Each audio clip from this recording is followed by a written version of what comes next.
So I asked one of my graphic designers, who also happens to be one of my daughters, if she can draw me a ninja badge. And this is a badge to use in online learning.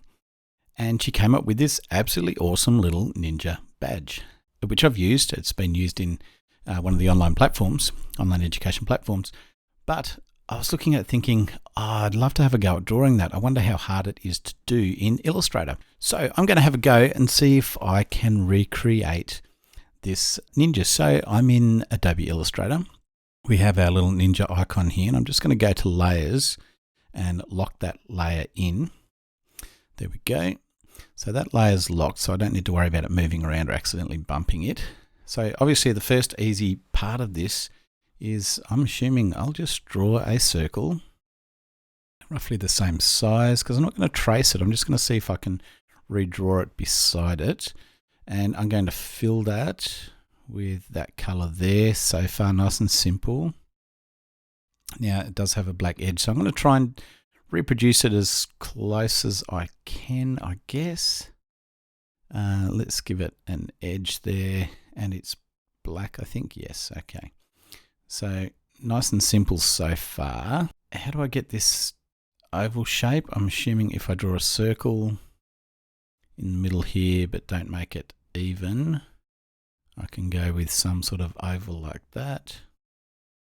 I'm going to move that up a bit. Okay, and the shape of it, maybe it's a bit taller. We'll go there somewhere. All right, let's fill that one as well with the same color. So far, nice and simple. Now we've got this shape down here. I don't know how I'm actually going to work out what that shape is. That's okay. We've got plenty of other shapes to do yet. Let's go and do our rectangle for this band that goes across. So we're just getting a rough collection of shapes in that will move around as we go. So I'll put that one in and color that as well. So far everything's all fine. I will put an edge on all of these now, because otherwise I'll probably miss one later. Okay. Definitely not looking the same yet, but similar concept. I guess I will need to move some of these edges around and reshape things, because it's just not quite. Anyway, got these bands coming out here. There's two of them. So I'll draw both of those in as well and rotate them roughly. Let's just get things roughly in place, and then we'll move things around. It's not looking real good so far, is it? She's definitely done a better job than me. But it shouldn't take too long to get it worked out. Now if I use Alt and, I can move that back a layer. Move that back a layer as well so it sits behind. That's cool. In there. Yep, definitely needs some work. All right. Let's put in the eyes area in here. I'll use a rounded rectangle for this. That might be better. In fact, I probably should have done that with the other one. Let's do the eyes area. Make it really rounded. Like that. Color it as well. Move it to the background. One's going to look more like a robot-y looking one, the way I'm going at the moment. But that's okay. Let's select this one and see if we can. I think we can grab that edge using this tool and just curve that down a bit, which is what we needed. And I also need to curve this edge down a bit too, I think. Let's curve it. Okay. Maybe too much. Let's put the eyes in. What's the best way to do these eyes? Whoops, not with a rectangle, is it? No, let's grab a circle. This is going to take me way longer than I expected. I'll have to ask her how long it took her to actually draw these. Because the eyes are white. But then there's another circle inside that, so we'll duplicate that and draw another one inside.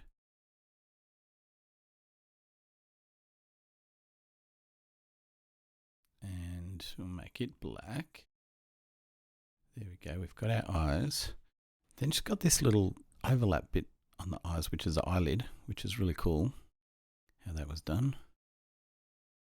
So let's grab both of those together. We're going to duplicate the eyes. Move that over. I probably should duplicate it once I did the other one with it, but that's okay. All right, we've got our eyes, but we don't have any eyelids. How can we do our eyelids so it makes sense?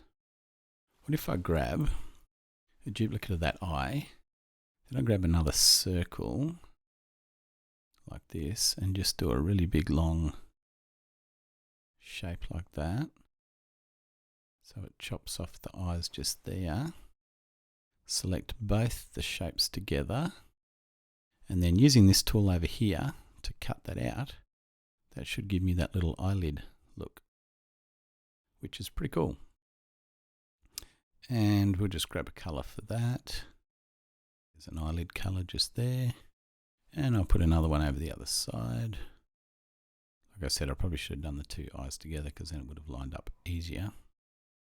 But that's okay. Then we've got our eyebrows. And our eyebrows are quite simple, I think. We just do that. Fill it with black. And then we'll zoom in and just grab the top and bottom and rotate a little bit. See, it's much easier when you're working off someone else's design, isn't it? Starting to look a bit like it? I think so. For those beginners who are learning how to use Illustrator, this is my best attempt at starting this first go. Let's go and curve this one here because it needs a bit of a curve on it too, so it makes more sense. There we go, bit of a curve there. I should change the colours of these while I'm at it, because they are actually a different colour, aren't they? And this one is more that colour. Edge or the corner of that, we can actually move corners as well. If we click on a single corner, we can drag that corner in. Click on that corner, we can drag that corner in as well, so that angles it more. And yes, I'm not looking 100% like the same one in but it's getting there. It's starting to look like the right character. Not convinced about this. I'm going to redo that outside bit using a rounded rectangle instead. Bear with me. And grab that in like that with our rounded rectangle. It just makes a shape that's probably a little bit more suitable for this to give me that shape immediately. And I'll just move everything back down. Whoops, one too many. There we go. Now our little ninja guy's looking much closer to what he's supposed to be. Still got a bit of work to do. Let's add the border in on this side and put that edge around there as well. Okay, notice we've got these other little bits here, these little edges. Just need to drop those in somehow. And I don't know how she did them at all. So I'm going to use a rounded rectangle. I know this sounds a little crazy, only because it's got the curved edges already on there, like so. I'm going to rotate it round to the angle that we wanted for the start and the end of it. So somewhere around there. Let's just zoom in a bit. If I change the color to suit and get rid of the stroke, we don't want any line on there, then I can go and rearrange this curve bit and I can curve it up like that. And it sort of starts to look a little bit like what we had there. Okay, definitely need to make the ends more pointier. So let's go in to these end bits. We can click on each one and we can rearrange things quite nicely with these little bars on the end. Try and smooth things out a bit as well. So it looks a little bit more like what it's supposed to look like.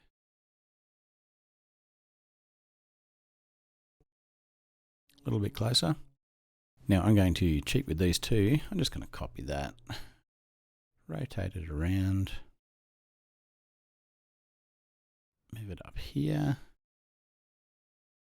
and resize it a bit. I might change the angle a little bit so it doesn't look quite the same. It's just reusing bits and pieces that we've got, so why not? And I'll make a smaller one as well to go below that to give the chin. And I still think she did a better job of that, but we're getting there. This is my best attempt, remember. Doesn't include the extra shadows. How do I do this bit here? I'm going to duplicate the outside. Oops. If I copy and paste holding shift, it puts it back in exactly the same spot. Going to grab our rounded rectangle and make the body shoulder part that we needed. Round the corners more. So it looks a bit more like it is the actual shoulders. And then try and work out what position that should be in. If you can't see through the layer, let's drop it back 50%. So we can see where it sits. We could actually make the head a little bit bigger, couldn't we? So that the shoulders suit a bit better. But that's okay. Now we need to make sure that, because what we're going to cut out is cut out this little part here is the bit we want to keep. So let's try this cutout instead. And that'll give us that part of the body. If I now go and select color, we've now got that color there, and I'm just going to move that to the background. So it sits behind the head, and we're going to extend the neck down, or the whole head maybe down a bit. Give it a little bit more room. And what we haven't done is the collar for the shirt. So let's go and create a collar there. And that would just be using that same blue in a little band that goes down like this. If I rotate that around, maybe a bit further, around to here, and we can sit that underneath the head as well, so you won't actually see the outside part of it, which is cool. And let's color it and give it a border as well. It's going to be a bit thicker, maybe 5 is fine. Copy that, and if I right click and transform, reflect, and okay, we now have the same angle on the opposite side, which is cool, and we'll line that up with the shoulders as well. We can move that back behind the head by holding Command and using the left-hand bracket. See how it drops it behind? That sits it behind there, which is good. If I grab our outside circle again, grab that, and I'll just move it back underneath. There we go. And I'm just going to do that same option where we chop that bottom edge off, and I'll show you again with the next one. If I grab that outside circle, just drop that back down underneath. Now I shift and click to select both, so I've got this object as the one in front and this one as the one behind, and then I'm using the pathfinder here with the intersect option. And that again will chop that bottom edge off so it's nice and even and matches that curve, which is what we wanted. What I don't have in here is that little lighter grey sort of undershirt area. So 2 ways we can do that.